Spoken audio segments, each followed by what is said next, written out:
Well, today I'm going to try and fix that Tootsietoy chair that I got from Dot from the doll cupboard. If you remember in my previous video, it's missing a leg and a side brace. So I'm going to see if I can put it together. And I pulled out my bucket of random crap. I think everybody has that in their tool chest. So I'm just going to see if I can't find some metal that will do the job to replace these missing pieces. So you can see the bottom of the leg is missing and the side brace is missing. So we'll see what we can do to put it together because it doesn't sit very well with just 3 legs. And they're such precious little chairs. It's well worth the effort to put this back in order for sure.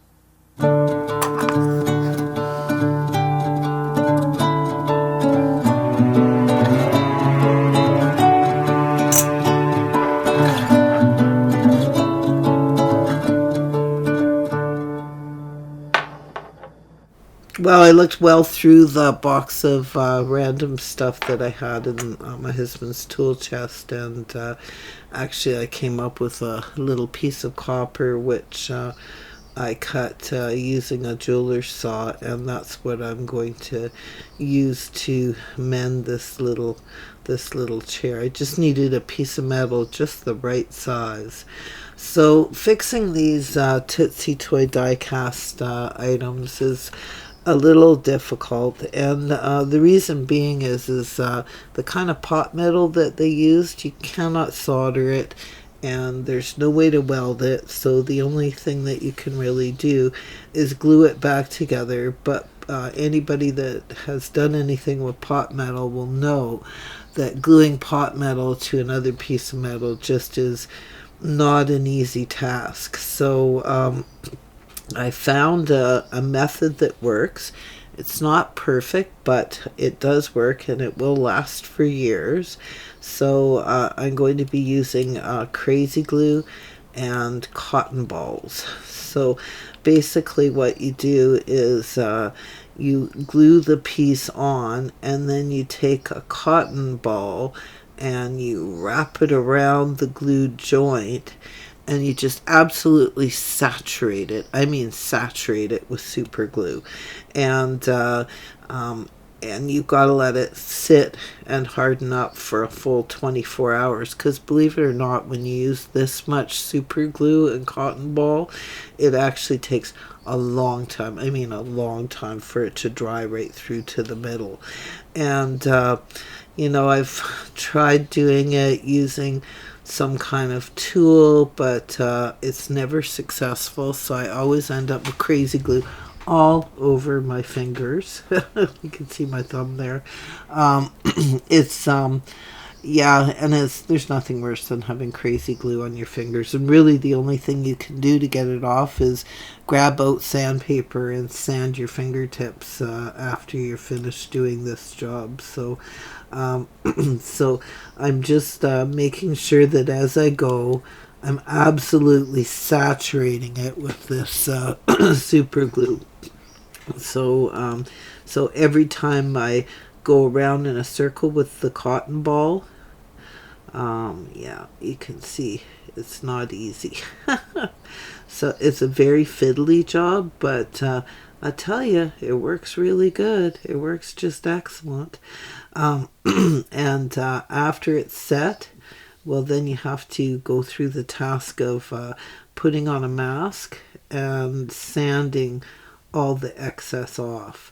And I don't know what kind of particles come in the air when you sand super glue, but I would suggest that if you're going to do this at home, definitely protect yourself and wear a respirator or wear a mask while you're doing it, or at the very least do it outside. So as you can see here, I'm using like a super generous amount of this glue, and I'm just going to wrap it and wrap it and wrap it until I feel that the pieces in there sturdy enough. So and of course, it's going to stick to my fingers, and it's These scissors are old, so I don't really care. They're from the dollar store, so I'm going to use these dollar store scissors. So I'm just basically trying to do my very, very best to put a Band-Aid on it. That's basically what I'm doing. So, yeah, and I mean, you can't just wrap it around once or twice. It's got to go around a few times in order to get a decent bond. And you can see here it's just stuck to everything. It's like really not a pleasant job, but like well worth it when it's a piece of Tootsietoy furniture. I love Tootsietoy so much, you guys. It's like my absolute favorite of all dollhouse furniture. I think it is just absolutely precious. And for you, those of you that don't know much about Tootsietoy, they started in the, I believe, 1918 Simpson Sears catalog. And you could also buy a Tootsietoy house, but the Tootsietoy houses, a lot of them have not survived because they were made out of cardboard.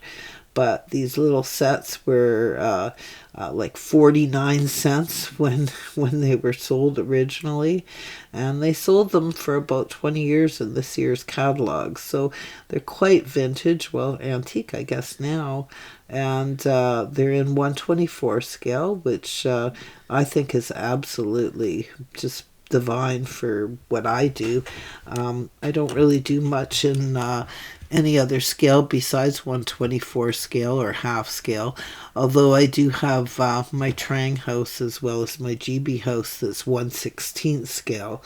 But yeah, my tiny houses are all 1/24 scale. So, and it's kind of an easier scale in a way to have because it doesn't take up as much room in your house. Half the room, pardon the pun. But the nice thing about it is it it's just like, you know, you can have 10 dollhouses rather than have one big giant dollhouse.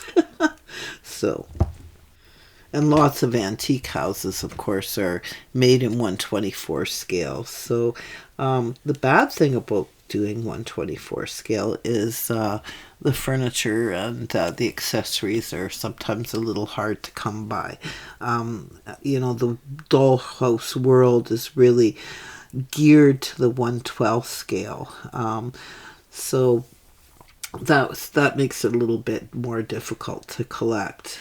But, you know, I'm not really much of a scale purist. Like, I do mix my scales together. So if I have something in 1/12 scale that I think is really super cool, I will stick it in the room if I think it looks appropriate. So, like for me, the scale isn't as important as how cool the pieces are. So, so you can see here, I'm just kind of pressing this down now and trying to mold it as best as I can. The reason why I'm doing that is it'll alleviate the amount of sanding that I'll have to do at the end. But as you can see, when I touch it with my fingers, of course, I pull it back up. So there's a fine line with what you're going to do with this. So it's very fiddly, but the results are quite nice, actually. And it does make the chair really very sturdy. You'll see at the end, you know, it won't be perfect, but it'll be as perfect as I can possibly make it. So I did see it online where a fellow was fixing antique little collector cars doing this method. And yeah, it did quite a nice job. So I guess it all has to do with how much sanding you put into it at the end. So right now I'm giving another generous coat on top of, you know, with the crazy glue to make sure that it's really, really super saturated. So as you can see, it's got a lot of glue on it. Thank goodness this glue doesn't have a lot of fumes because I've used probably half a bottle. No, I'm exaggerating there. So I'm just going to be leaving this overnight for a full 24 hours and I will get back to it. So You can see here, I've left it for 24 hours and that is solid as a rock. So no longer sticky, I might add. So now I'm going to speed up the camera in a second here and I'll just show you what I'm doing.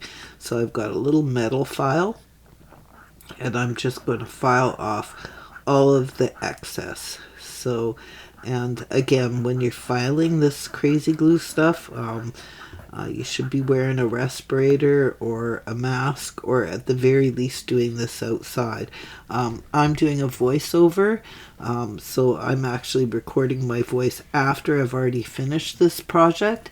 And while I was doing this project, I actually was wearing a full face mask so that I wouldn't be breathing in any of these fumes or particles.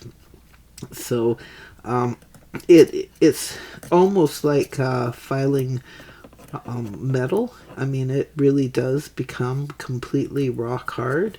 So it does take quite a while to file it down.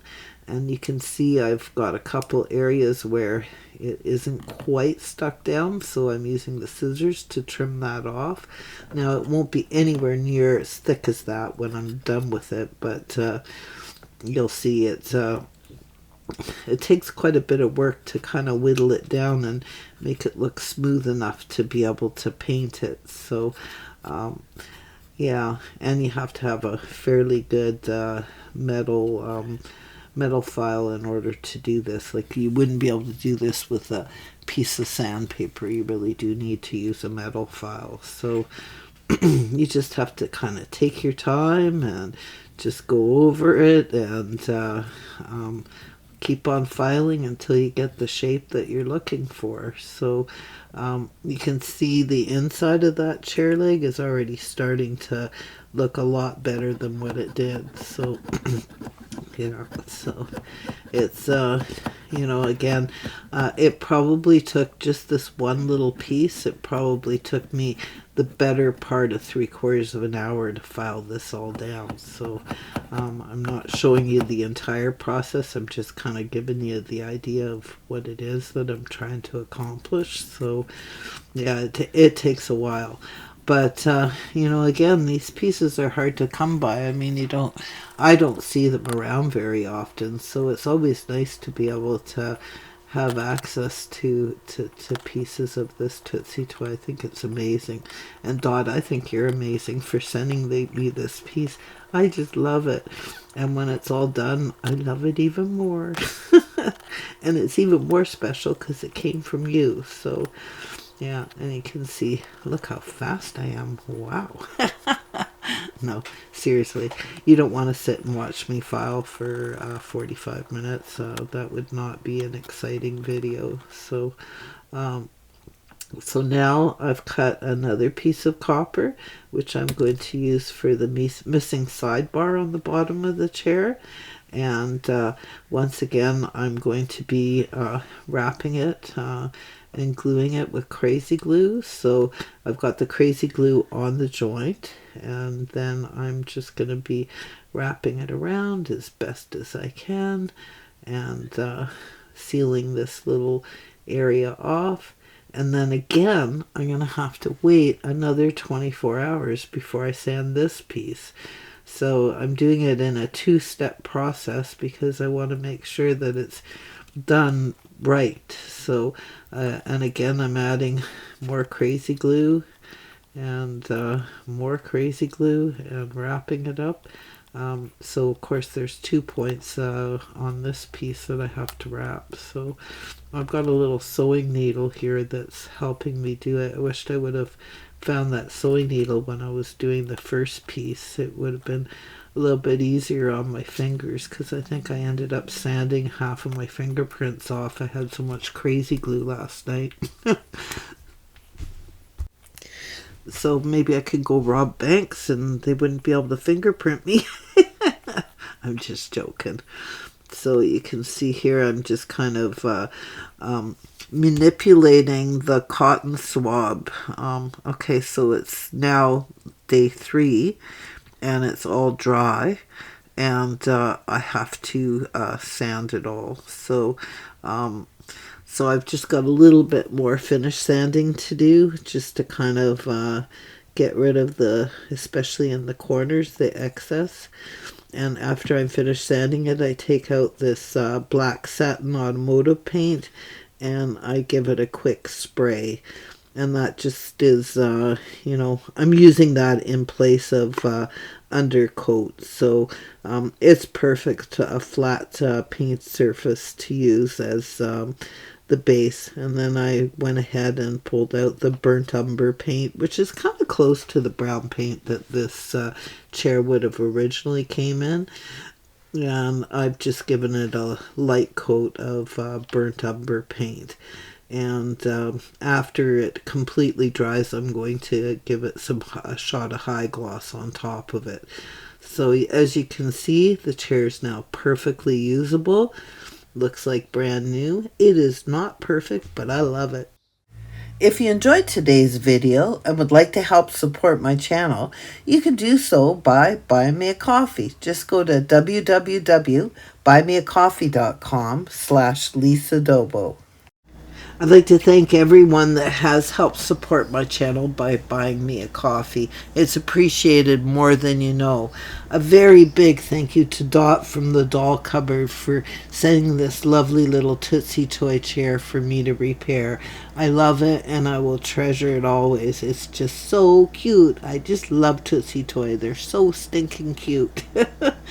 And if you haven't already subscribed, please subscribe, as it really helps my channel out. And please hit that like button and leave a comment below and let me know what you thought of today's video. And as always, have the best day ever. Thanks for watching, guys.